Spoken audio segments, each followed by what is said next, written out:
আমার আগে মুহাম্মদ খুব ভালো ছেলে, মুহাম্মাদের আদর্শ নীতি চরিত্র ভীষণ ভালো, গালাগালি করে না, নাংটা হয়ে ছোটে না, বিড়ি টিড়ি খায় না, অন্য অন্য ছেলেদের মতো মুহাম্মদ বাজে না। বরং মুহাম্মাদের মুখ দেখে কোন জায়গায় গেলে তার কাজ সুফল হয়, ব্যবসায় লাভ হয়, তার ক্ষতি হয় না। জোরে বলুন সুবহানাল্লাহ। এক কথা বিরাট ভালো ছেলে না? মুহাম্মদ যার বাড়ি যায় তার বাড়িতে উন্নতি হয়। হালিমা বলতে আমি বিনি পয়সায় বাচ্চা এনেছি, কিন্তু এত ফসল, এত খেজুর, এত বকরি বেড়ে যাচ্ছে, আর বকরিগুলো এত মোটা হয়ে যাচ্ছে, তামাম তায়েফের দাইরা পাগল হয়ে যাচ্ছে। হালিমার বকরি খায় কি, যায় কোথায়?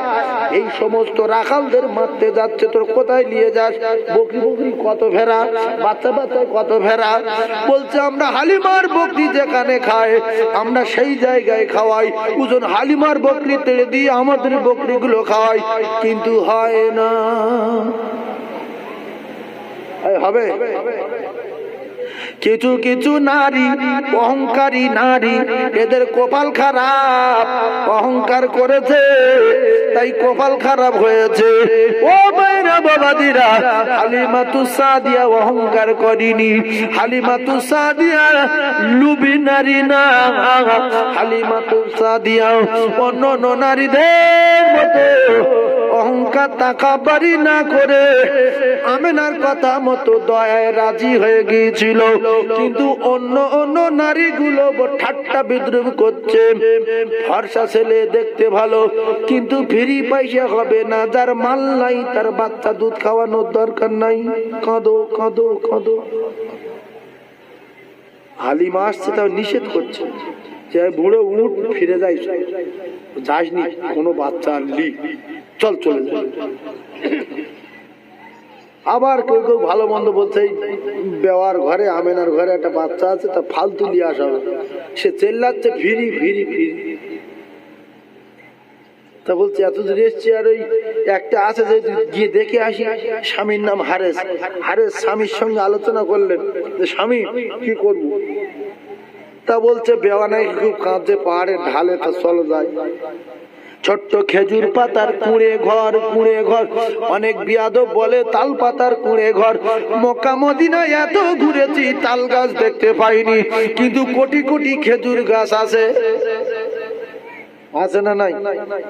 ও বাইরা বাবাদিরা, হালিম আমেনা আমেনা আমেনা খেজুর পাতার ছোট্ট কুঁড়ে ঘর, এই ছোট্ট কুঁড়ে ঘরে দরজা বিনি পয়সায় বাচ্চা দেবে বলে আমেনা আমেনা কাঁদি। আর হালিমাতুস সাদিয়া এসে ভালো করে নূরের দিকে তাকিয়ে দেখতে পায়, এ তো আলাদা মানুষ, এ তো সাধারণ মানুষ না, এ তো পৃথিবীর সেরা বাচ্চা গো স্বামী। এই বাচ্চা আমি নেব, এই বাচ্চা মক্কায় রেখে যাব না। আর আমি না, তুই কাঁদবি না, তোর একটা টাকা দিতে হবে না। জোরে বলুন সুবহানাল্লাহ। এই দেখেন কালো ছেলে, নাল পোড়া, কান বুঝো, টেরা, এরা যদি বাসে, ট্রেনে, গাড়িতে, ভ্যানে যায়, অন্য কোনো মেয়ে ছেলেরা কোলে করে নিতে চায় না, নাল পোড়ার ভয়তে। দেখতে খারাপ, কান বুঝো, গাল বেঁকা।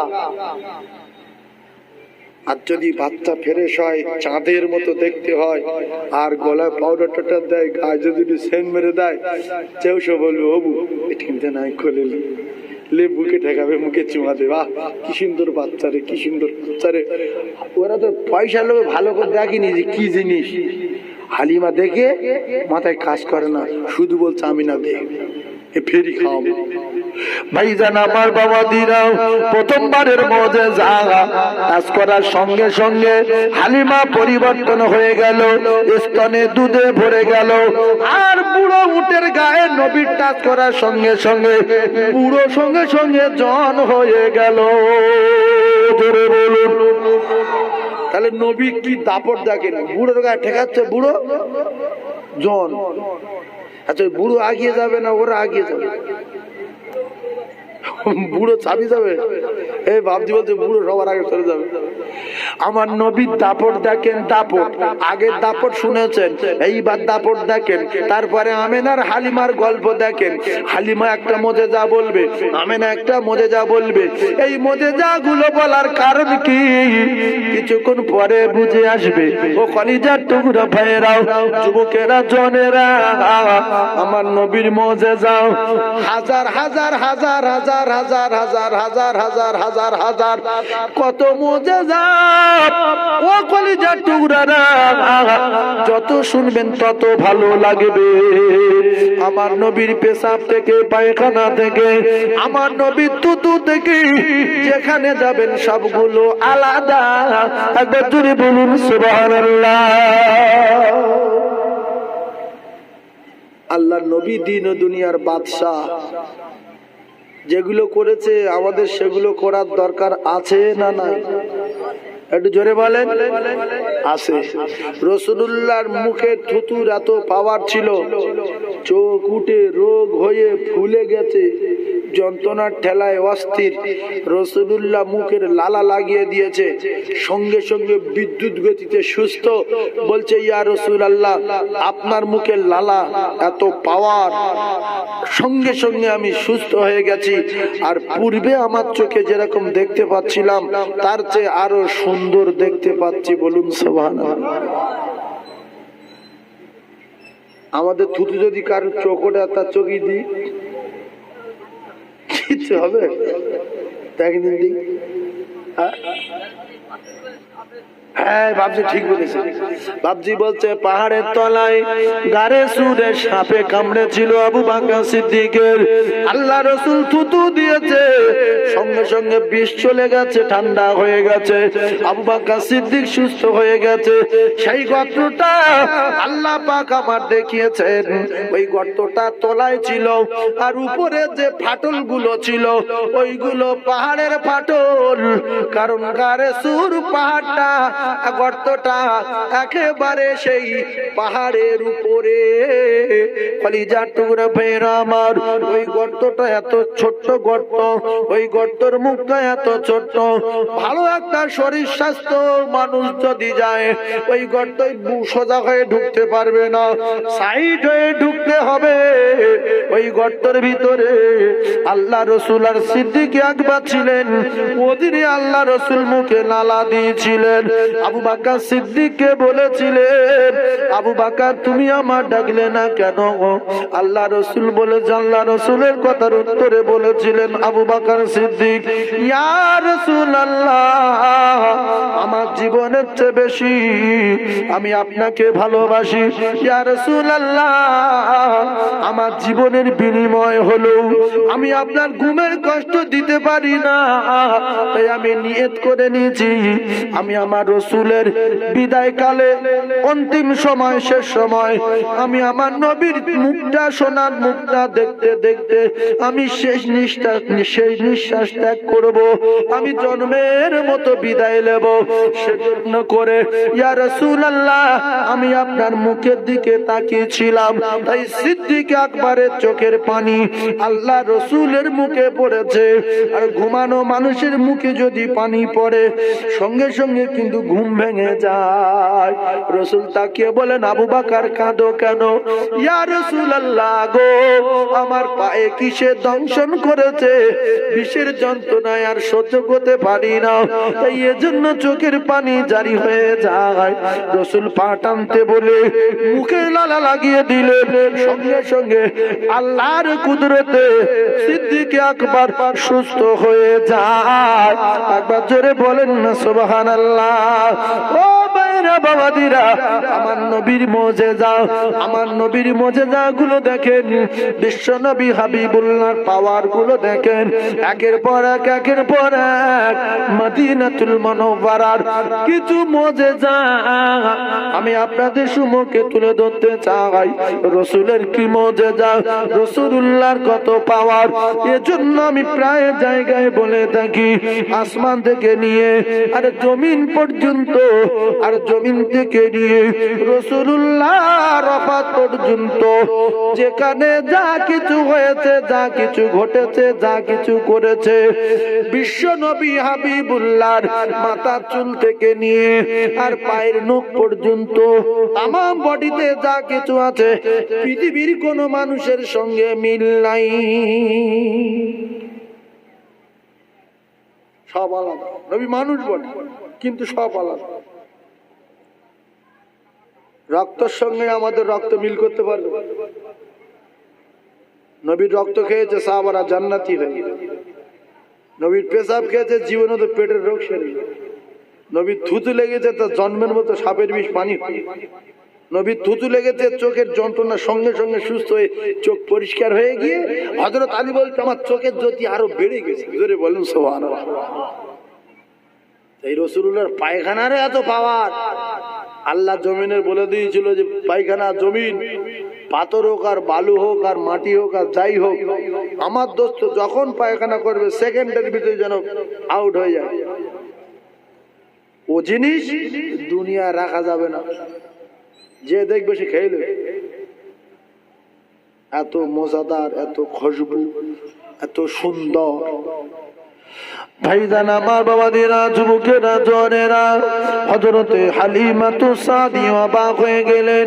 আমার মোহাম্মদ বকরির সঙ্গে কথা বলে বলে মাহা ও ভাইরা বাবাদিরা, হালিমাতু সাদিয়াকে বললেন আব্দুল্লাহ মা, আমার ভাইকে আপনি বলেছিলেন গাছের ছায় নিয়ে যেতে, কিন্তু অবাক করা ঘটনা, যখন মরুভূমিতে শুয়ে পড়েছেন আর উপর থেকে এক টুকরা মেঘেছে আমার মোহাম্মদ ভাইয়ের শরীরে ছায়া দিয়েছে।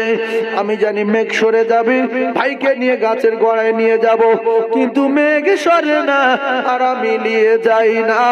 আমার ভাই ছিল যতক্ষণ আসমানের মেঘ ছিল ততক্ষণ। জোরে বলো। মেঘে দাঁড়িয়ে থাকতে হবে, নবীনা তৈরি হলে মেঘ তৈরি হবে। ওই এমন নবী দুনিয়াতে হয়নি আর হবে না, ও গো এমন নবী দুনিয়াতে হয়নি আর হবে না, আর তুলনা তো দূরের কথা, নবীর ছায়া মেলে না, তাই মেঘে এসে ছায়া করে আমার নবীর গায়েতে, আর সর্প এসে বাতাস করে আমার নবীর মাথাতে। ওরে চাঁদের মতো চাঁদ পেয়ে তুই, ওরে চাঁদের মতো চাঁদ পেয়ে তুই, ও মারা কিলি নামা আমিনা, আর দো জাহানের বাদশা নবী তাজদার মদিনা। জোরে বলুন না সুবহানাল্লাহ। সবাই বলতে পারেন না সুবহানাল্লাহ। এই নবীর জীবনী যার ভালো লাগে সে নিজে ভাববে আমার ভিতরে ঈমান আছে, যার ভালো লাগে না ও নিজে বিশ্বাস করলি যে পাক্কা কথা আমার ভিতরে কিচ্ছু নাই, আমি নবী চরম দুশমন, ও নিজে বুঝে নেবে। আল্লাহ কোরআনে বলছে যার নামাজ হয় না সে নিজে বুঝতে পারে। ইন্না সালাতা তানহা আনিল ফাহশাই ওয়াল মুনকার। নামাজ পড়ার পরে যদি চুরি করে, সিটিংবাজি করে, মিথ্যা কথা বলে, বেয়াদবি করে, আল্লাহ বলছে ও ভাবুক আমার নামাজ কোনোদিন হয়নি। কথা বুঝতে? আল্লাহ বলছে নামাজ পড়লে এগুলো সে করবে না। নামাজের এত ক্ষমতা আছে এই ওয়াকাজ কুকাজ থেকে হেফাজত। আর নামাজ পড়ার পরে যদি কুকাজ করে যায় তাহলে ওর উজু হয় না, না ওর অজু খারাপ, না ওর খাওয়া খারাপ, না ওর জমি খারাপ, না ওর গিন্নি খারাপ, না ওর অভ্যাস খারাপ, জায়গাটা খারাপ আছে সেই জন্য নামাজ হয় না। জমি খারাপ কি, ওই 1 বিঘে কিনেছিল 20 কাঠা, চাষ করে 21 কাঠা, জমি খারাপ।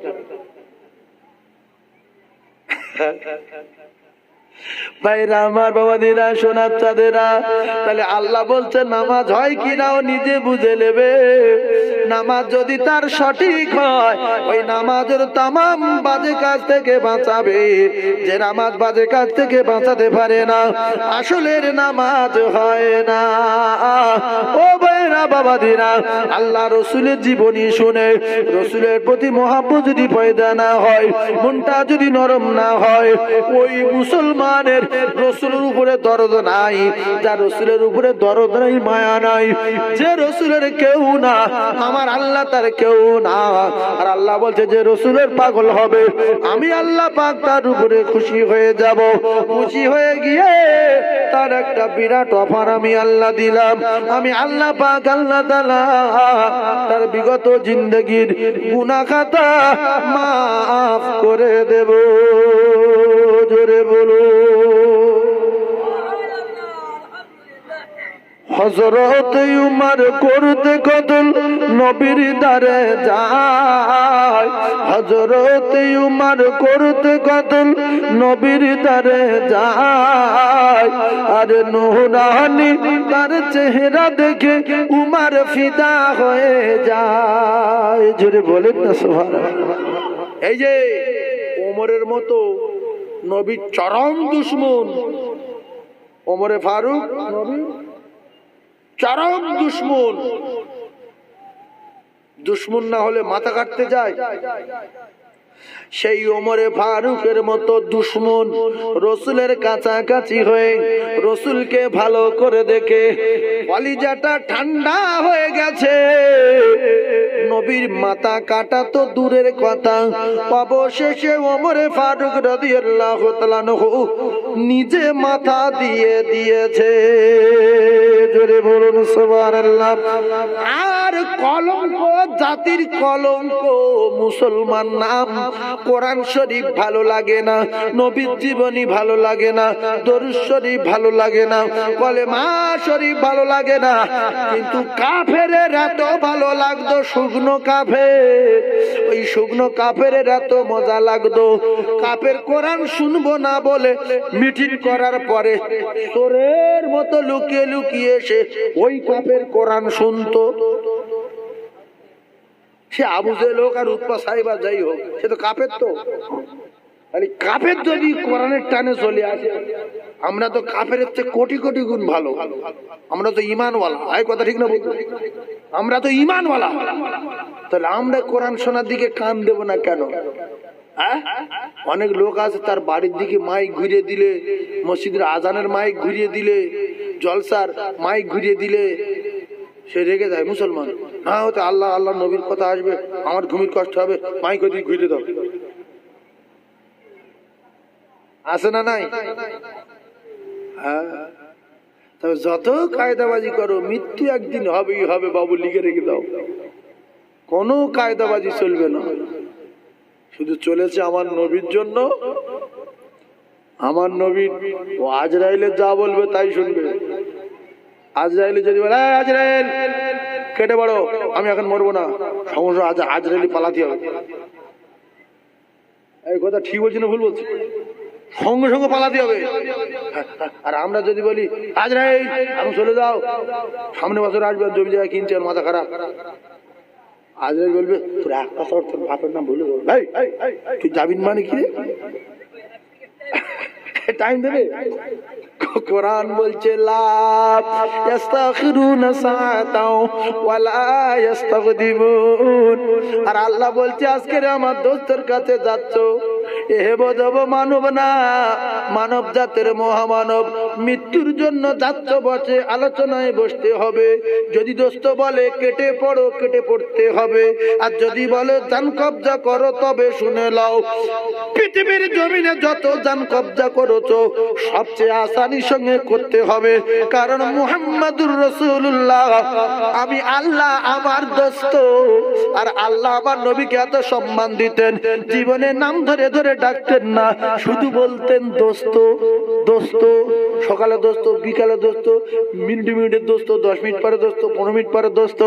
মানে কথা হাবিবুল্লাহ হাবিবুল্লাহ হাবিবুল্লাহ। মোহাম্মদ মোহাম্মদ বলে কি আল্লাহ ডেকেছে? আর জোরে বলতে পারেন না? যদি অর্ডার দেয় তাহলে জান কবজা করবে এইরকম ভাবে, পৃথিবী যত জান কবজা করে তো সবচেয়ে সহজ ভাবে। আর যদি বলে কেটে পড়ো, সঙ্গে সঙ্গে পালাতে হবে। জোরে বলবেন না সুবহানাল্লাহ। তাহলে আমাদের নবীর পাওয়ার বলছি, পাওয়ার, ক্ষমতা, তার যা বলবে তার তাই শুনবে। আল্লাহর নবীর স্ত্রীর প্রেম দেখে, ভালোবাসা দেখে, নবীর উপরে দয়া দেখে আল্লাহ থাকতে পারি না। আল্লাহ বলল, জিবরাইল, খাদিজা আসছে, তুমি তো যাচ্ছ হীরা গুহায়। আমি আল্লাহ খাদিজার ওই দৃশ্য দেখে আমি আর সহ্য করতে পারি না। আমার দোস্তরে এত ভালোবাসে, ভালো তো বাসে আল্লাহ। আল্লাহর নবীকে ভালোবাসে কে? আল্লাহ। আর খাদিজার প্রেম, আল্লাহ খাদিজার প্রেম দেখে আর খাদিজার ভালোবাসা দেখে আল্লাহ খুশিতে বাগে বাগ হয়ে জিবরিলকে বললেন, জিবরিল শোনো, আমার সালামটা নিয়ে খাদিজার কাছে পৌঁছে দাও। জোরে বলবেন না সুবহানাল্লাহ। খাদিজা শুনে কেঁদে ফেলে দিয়েছে যে আল্লাহ সালাম আমি কি কি করতে, আল্লাহ আমার সালাম দিয়েছে। আর রসুল এই সুসংবাদটা শোনাচ্ছে, খাদিজা, এই জিবরিল আমিনের সঙ্গে আমি কথা বলছিলাম, তোমার আসতে দেখে জিবরিল চলে গেছে আর বলে গেছে যে খাদিজার খিদমতে, রসুলের প্রেমে আমি আল্লাহ খুশি হয়ে খাদিজাকে সালাম দিলাম। আল্লাহ পাক তোমার সালাম দিয়েছে খাদিজা। জোরে বলবেন না সুবহানাল্লাহ। আচ্ছা, খাদিজা কি নাড়া কাটা মেয়ে না মাটি কাটা মেয়ে? না আগে বাপের বাড়ি গোবর টোবর গুড়িত, না ধান খুইতো রুইতো, করলপতির মেয়ে?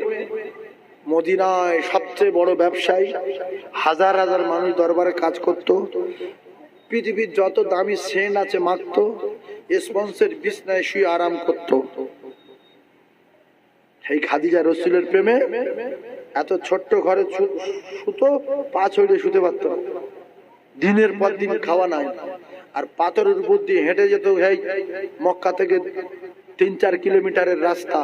আর এখন তো সব এই বিয়ে করে সব জিসিবিতে কেকে কুকে ধাপ টাপ কেটে সবসময় ঝাঁট দিচ্ছে, তাও জুতো পায়েতে গেলে জুতো 15 দিনই বেশি হয় না, ছিঁড়ে কেটে আউট হয়ে যাচ্ছে। সেই জন্য যারা হজে যায় এদের লেগে 2 জোড়া জুতো। আমার বলছে 2 জোড়া, আমি বাটার জুতো কিনে নেবো, 1 জোড়া 2 জোড়া কি 40 দিন আমার 2 জোড়া কি? ও বাপ, গিয়ে 15 দিন পরে হীরা গুহায় ওই জুতো পায়েতে উঠে ছিঁড়ে গেছে। তাহলে কি করে কি করবো? ওই পাহাড়ে নবী ইবাদত করতো, আরে পাহাড়ে জুতো ধোবো বলে সেই জুতো পাহাড় থেকে ছেড়ে দিছি। পাহাড় থেকে জুতো কোথায় গেছে, কি হয়েছে কিছু দেখা যাবে না। পাহাড়ের নিচের থেকে উপরে যারা থাকে ছোট্ট বগের চেয়ে আরো ছোট ছোট দেখা যায়, যে উপরে মনে হচ্ছে বগ বসে আছে। পাহাড়ের উপরে বগ বসে আছে, আর সব সাদা কাপড়, কোন লোকের হলুদ জামা নেই, নীল জামা নেই, কালো জামা নেই, সব সাদা কাপড়। বগ দেখা যায়, আর গাড়ে সুরে কিচ্ছু দেখা যায়। হীরা গুহা সোজা একেবারে খাড়াই, আর গাড়ে সুর হীরা গুহার চেয়ে অনেক উঁচু। আর সেই হীরা গুহা গাড়ে সুরের পাহাড়ের উপরে যদি লোক থাকে, নিচে থেকে আপনি দেখতে যখন কি আস না। তাহলে 1 নাম্বার মহামানব, 1 নাম্বার নবী, সৃষ্টি নাম্বার। ও মুসলমানেরা, সেই নবী কত কষ্ট করেছে, সেই নবী দিনের পর দিন অনাহারে কাটিয়েছে, ঠিক মতো পরনার কাপড় পায় না, ঠিক মতো খাওয়া দাওয়া নবীর হয় না, খোদার যন্ত্রণায় জ্বালায় বিশ্ব নবী পেটে পাথর বেঁধেছে না বাঁধে না। আমরা হদ্দ খাওয়া খাই, সেই নবী পাকের দোয়ায় জামা কাপড় অনেকগুলো করে, খাওয়ার অভাব না হয়, তবে আজান দিলে মসজিদে আসে না। কলিজার টুকরা ভাইরা আমার, এর জন্য আল্লাহ চরম শাস্তি দেবে, কারুর বাপ ঠেকাতে পারবে না। ওয়াজ শুনে কি করবে? এখন সব ওয়াজ বাদ দিয়ে যদি বলি কাল ফজর থেকে নামাজ পড়বে, বাপ 3 ভাগ লোক বলবে না, হুজুর সব করবো শুধু নামাজটা বাদ। আল্লাহ রসুলের উপরে ওহী নাজিল হলো, বিশ্ব নবী বললেন, বাবারা বাবারা বাবারা, আর মদ পান করা চলবে না, আল্লাহর কোরআন নাজিল হয়েছে। আর যদি তোমরা মদ খাও তাহলে আর মসজিদে আসবে না, নামাজের ধারে বারে তোমরা এসো না। সাহাবারা বললেন, ইয়া রাসূলুল্লাহ, হে ইয়া হাবিবাল্লাহ, নামাজে এত মজা, মদে অত মজা নাই। আমরা সবাই এক বাক্যে মদ ছাড়তে রাজি, নামাজ ছাড়তে রাজি নাই। জোরে বলুন সুবহানাল্লাহ। ও ভাইরা বাবাদিরা, আল্লাহ নবীর একজন সাহাবী উটের পিঠে ঘুরে মাল নিয়ে মদিনার বাজারে হাজির হলেন। অনেকগুলো উটের পিঠে মদের ব্যারেল, বিরাট বিরাট ব্যারেল, বড় বড় মদের ড্রাম নিয়ে মদিনার বাজারে এসেছে। সাহাবায়ে কেরামেরা বললেন, বাবা, আল্লাহ রাসূলের উপরে কোরআন নাযিল হয়েছে, এখন মদ বেচা হারাম, মদ পান করা হারাম, মদ কেনা হারাম, কোন কায়দায় মদের কাছে যাওয়া যাবে না। যারা মদ বিক্রি করবে হারাম, যারা মদের হিসাব করবে হারাম, যারা খাবে তাদের খাওয়া হারাম। আর যদি খায় তাহলে নালা তাকরাবুস সালাত, নামাজের ধারে কাছে ঘেসো না, এসো না। কলিজার টুকরা ভাইরা আমার, এমত অবস্থায় এই সাহাবী বলছে, তাহলে আমার সর্বনাশ হয়ে যাবে। আমার গিন্নির কাছ থেকে নিয়েছি টাকা, আমার মায়ের কাছ থেকে নিয়েছি টাকা, আমার বাপের কাছ থেকে নিয়েছি টাকা, সবার কাছ থেকে টাকা নিয়ে আজকে ব্যবসায় লাভ করব বলে এতগুলো টাকার মাল আমি কি করে ফেলে দেব? না না না না না না না, আমি আল্লাহ রসুলের কাছে যাব। আল্লাহ রসুলের কাছে গেলে আর বলছে, ইয়া রাসূলুল্লাহ, ইয়া হাবিবাল্লাহ, হঠাৎ করে এরকম কোরআন নাযিল হবে বুঝতে পারিনি, তাহলে মাল জাল কিনতাম না। ইয়া রাসূলুল্লাহ, আপনার কথা তো মানতেই হবে, কোনো কথা চলবে না জানি, কিন্তু আমার গিন্নির টাকা, বাপের টাকা, মায়ের টাকা, আমার টাকা, সবার টাকা, এখন মাল কিনে ফেলেছি, কথা দিলাম, জবান দিলাম, আর জীবনে এই ব্যবসা করব না, করব না, করব না। ছোট্ট করে একটু অনুমতি দেন, অন্তত আসল টাকায় মাল কোটা বিক্রি করে দিই,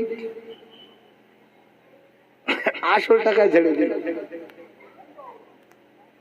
রসুল ছোট্ট করে অনুমতি দিতে পারবে যে 150 টাকার মাল 75 টাকা করে ঝেড়ে দাও, তাড়াতাড়ি ঝেড়ে দাও?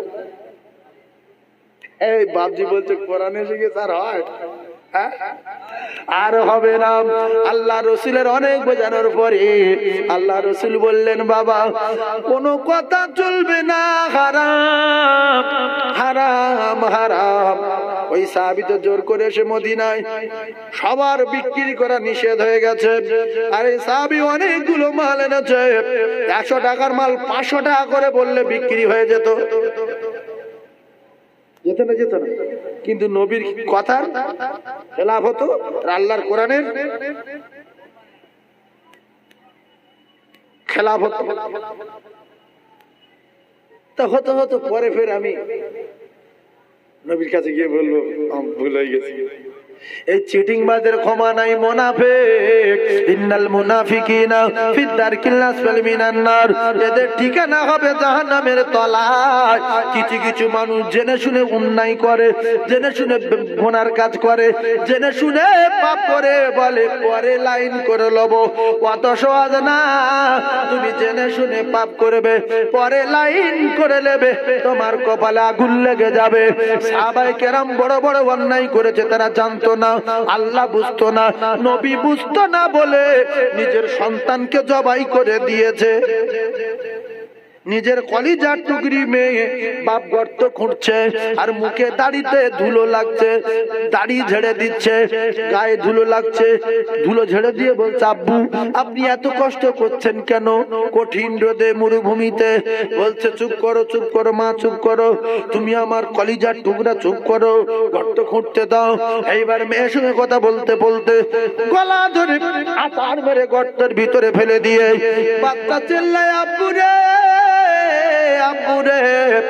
কিতাবে লেখা আছে, উপর থেকে বড় পাথর নিয়ে বাচ্চার মাথায় মেরেছে, একেবারে মাথা ফেটে চৌচির হয়ে গেছে।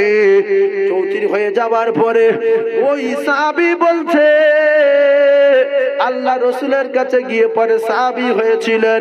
কাঁদতে কাঁদতে গিয়ে বলছে, ইয়া রাসূলুল্লাহ গো, আমার গুনাহ কি মাফ হবে?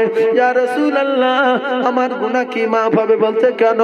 বলতে আমি যেখানে যাই পিছন দিক দিয়ে একটা আওয়াজ আসে, আব্বু আব্বু মেরো না, মেরো না, মেরো না।